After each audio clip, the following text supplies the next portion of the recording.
imagine a battlefield, but not one with armies. Think algorithms. Yeah, strategies clashing. Exactly. Mhm. A war not for, like, land, but for your digital wallet, right in your pocket. Mm-hmm. Welcome to a deep dive where we're going to try and unravel some of these, well, intense business rivalries that are reshaping finance, not just in one country, but really globally. It's happening everywhere. So today we are plunging right into a really fierce strategic duel in Nigeria's digital-only banking scene. Carbon versus Kuda. Two heavyweights. Right, two titans. And they have really different ways of thinking, opposing philosophies almost. They're locked in this high-stakes fight for, the tech-savvy generation over Right there of that generation, yeah. No, but what's really fascinating, I think, is that this isn't just some local dust-up. No, not at all. It's like a snapshot, a microcosm of this much bigger global financial revolution that's going on. Definitely. From Silicon Valley to London, Singapore, Lagos, Yeah. you name it. Everywhere. These challengers are popping up, taking on the old guard, the traditional banks. It's quite the shakeup. And look, in just the past 5 years, digital-only banking has just exploded worldwide. The growth is incredible. I mean, think about it. 74% of consumers in the US and Europe are using fintech apps every month. 74%. And the younger folks, it's even more stark. Like 91% of American millennials, 68% of Gen Z, they actually prefer fintech over the banks their parents used. Yeah, and it's more than just liking the apps, isn't it? This isn't merely a trend. No. If you look at the bigger picture, this is a major economic force. It's genuinely reshaping whole industries. Okay, how big are we talking? Well, the global neobank market already hit around $262 billion in 2025. Wow. And projections. They're saying it could rocket past $1.2 trillion by 2029. Trillion. And this isn't just, established markets. It's truly global. What's really interesting is just how fast these new players are changing the rules. Yeah, rewriting the playbook. So as we dig into this, you'll hear these themes echoing like across continents, right? Yeah. It's that classic tension. Bootstrapping, building slowly versus blitzscaling, going for massive growth super fast. Right, or design-led experiences versus maybe more traditional financial discipline. Exactly. And that central challenge, it's kind of thrilling. How do you scale up quickly, get people to trust you, and figure out how to make money all at the same time? It's the key question. So we'll look at the strategic choices they made, maybe the bumps in the road, the resilience they needed, The lessons learned? Yeah. and the hard-won lessons that, honestly, could be really valuable for anyone thinking about business strategy. Now, obviously, what we're sharing today, it's based on, public sources, news, statements, that kind of thing.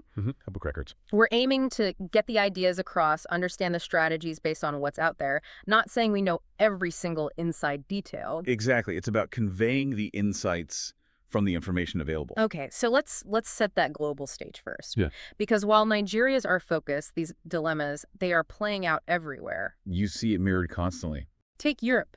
Monzo, right. Big UK challenger bank. Yeah. They just hit profitability in 2024. Yeah, about 15.4 million pre-tax profit, I think. Right.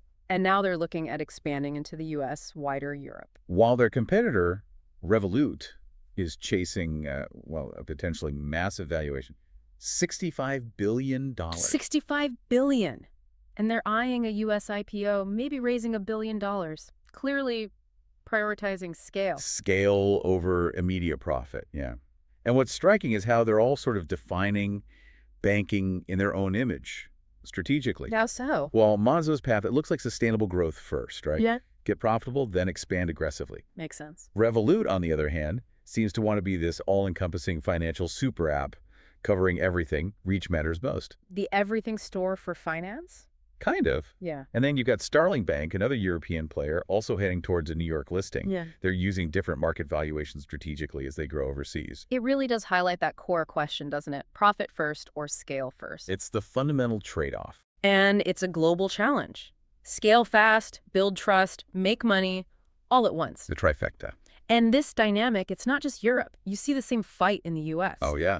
Chime, SoFi. Exactly. Challenging the big legacy banks. Their playbook, user-focused design, often low or no fees, slick apps. Very appealing to consumers. But the old guard isn't just sitting there, they're fighting back. making partnerships, using their regulatory clout. Leveraging their advantages, yeah. It's that classic growth first versus trust first battle, just on a massive American scale. That's a really key point. What's consistently fascinating is that these fundamental strategic questions pop up everywhere, regardless of the geography. So you're not where you are. Right. Whether you lead with getting users super fast or you focus on being profitable sustainably, the challenge of building trust and dealing with complex regulations, it's universal. It just looks a bit different in each market, maybe. Exactly. It demands different solutions depending on the local context. Yeah.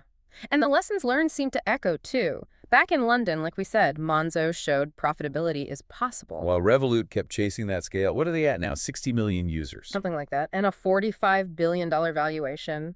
And now both are looking across the pond. Starling's CFO explicitly said the U.S. is the next frontier for them. You hear that echo, right? That sounds like Nigeria, too. Definitely. And the innovation isn't just West versus East either. Look at Asia Pacific. Right. Air wallets in Singapore. Started with cross-border payments. And now they're moving into broader neobank territory, processing, $100 billion a year? Aiming for an IPO in 2026? Huge numbers. And then in India, Zeta, the B2B bank tech firm, just hit unicorn status. $2 billion valuation. So emerging markets aren't just copying trends. No, far from it. Many are kind of post-digital already, leapfrogging, innovating fast, sometimes even leading. And Africa, too, beyond Nigeria. Chipper Cash, right. Led by Hamsar Njogi from Uganda, became a Pan-African fintech unicorn back in 2021, focusing on cross-border payments. But Kuda and Carbon are going even deeper, aren't they? They want to own the everyday banking relationship for millions in Nigeria. Okay, so let's bring all this global perspective back home to Nigeria. How are these themes playing out with Carbon and Kuda? Well, let's start with Carbon. They began as pay later, remember? Right, a lending app first. Exactly. So they took a bootstrapped, profit-first approach right from the beginning. While Kuda launched as a full-fledged neobank, different philosophy entirely. Totally different. Zero fees, really high design user experience, and importantly, big backing from venture capitalists early on. Yeah, I remember Carbon's CEO saying something like, "We monetize credit early, building a sustainable engine." Right. Focus on financial discipline, prove the model works from day one. Whereas Kuda's CEO had a different vision, didn't he? Something like, focus on growth and design, get millions of users first, figure out revenue later. A classic blitzscaling play, aiming for market dominance through just sheer user numbers. So Kuda raised a lot of money very quickly. Big rounds early on. While Carbon was focusing on making money sooner, building that sustainable base. And today, both have millions of users. Both have raised hundreds of millions. So the question is still there. Who scales smarter? Who builds trust faster? And how do these totally different starting points affect where they end up? It's the core of the rivalry. Carbon's CEO explained their angle, saying something like, "We saw the gap access to structured credit, tools for small businesses. We delivered fast." So solving a specific unmet need with a clear path to making money. Yeah. While Kuda's CEO talked about their core offering being different. We designed Kuda as their daily bank zero fees, intuitive UI, instant onboarding. So focus on a smooth, easy entry point. Get everyone using it first. Broad adoption first. And what's really insightful here is how each strategy, well, it has its strengths, but also its own set of vulnerabilities, different challenges. Right. It's not like one is right and one is wrong. Exactly. Carbon's bootstrap path. Okay, it ensures early profit, but maybe it limited their reach initially compared to Kuda's spending power. It demanded slower, maybe more careful growth. Okay. On the flip side, Kuda's blitzscaling. Yeah, it got the millions of users super fast, but that puts enormous pressure on them to figure out monetization down the line. That's a different kind of risk. So it's less about mistakes and more about the trade-offs you make. Precisely. The inherent challenges of the path you choose, the heroism is maybe in sticking to your strategy, and the lessons come from navigating those specific hurdles. Okay, so what does this all mean for their future and, for the bigger global fintech picture? Well, globally, digital banks are definitely running into more complex geopolitics. How so? We're seeing issues with regulatory arbitrage. That's basically companies trying to find the easiest legal frameworks across different countries. Playing the system a bit. Sort of. And also just direct hurdles, getting licenses in places like the US, the EU, India, Israel. These aren't just local problems. They're global barriers for anyone wanting to expand internationally. Right. And looking at the broader implications, back in Nigeria, the central bank is getting tougher, isn't it? Yeah, setting stricter guidelines. Capital requirements, risk management, deposit safety. So Carbon and Kuda, just like Monzo or Revolut, they have to build not just users, but also deep regulatory trust and compliance at the same time. It raises that crucial question. How do you stay agile and innovative like a tech startup while also meeting the really strict demands of financial regulation? It sounds like a tightrope walk. It absolutely is. Yeah. And it often defines who wins and who doesn't. And innovation just keeps marching on, relentlessly, globally. AI tools, seeing like 38% consumer adoption already. Huge potential there. And open banking initiatives, letting third parties build services using bank data with consent that's raising expectations for everything to be seamless. Kuda and Carbon could be well positioned there, couldn't they? Using AI, maybe leveraging their own tech like Kuda's Nerve Core platform. We compete maybe regionally, even globally eventually. Potentially. And then you look at the socioeconomic factors. Mobile internet spreading, Africa's young population, rising financial inclusion. These are powerful trends you also see in Latin America, Southeast Asia. The momentum just feels massive. It really does. There was one analyst quote I saw looking ahead. By 2025, neobanks will process trillions, Africa, Asia, Latin America included. Loyalty will converge on trust and local relevance. Trust and local relevance, okay. Yeah. So this battle between Carbon and Kuda, it really is more than just Nigeria, isn't it? It's like a living blueprint for this whole global fintech revolution. We've seen the echoes, like you said. Monzo versus Revolut in London. Chime versus SoFi in the US. Airwallex, Zeta in Asia. Yeah. From a global view, it seems pretty clear, right? Whether you're building in Lagos or New York, the winners in this digital finance race, they're going to be the ones who master that really delicate balance. Exactly. You need rapid, smart growth.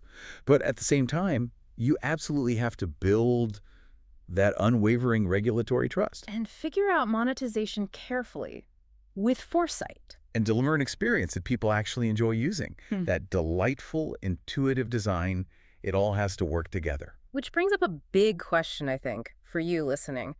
Considering all these global shifts, how does a company actually navigate these choppy waters?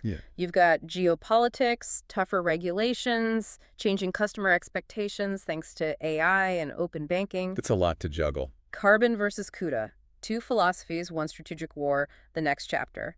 It's going to be written by whoever scales smarter, whoever builds that trust faster. And ultimately, who can maybe take an African blueprint onto the global stage. Could a Nigerian fintech really become a global financial giant? The stage is definitely set. And the battle's really just getting started. This has been a deep dive into some really compelling forces shaping our financial future. I hope you found it interesting. Join us next time as we continue to unravel more of these fascinating rivalries and trends that are redefining industries all over the world. Keep exploring, keep learning.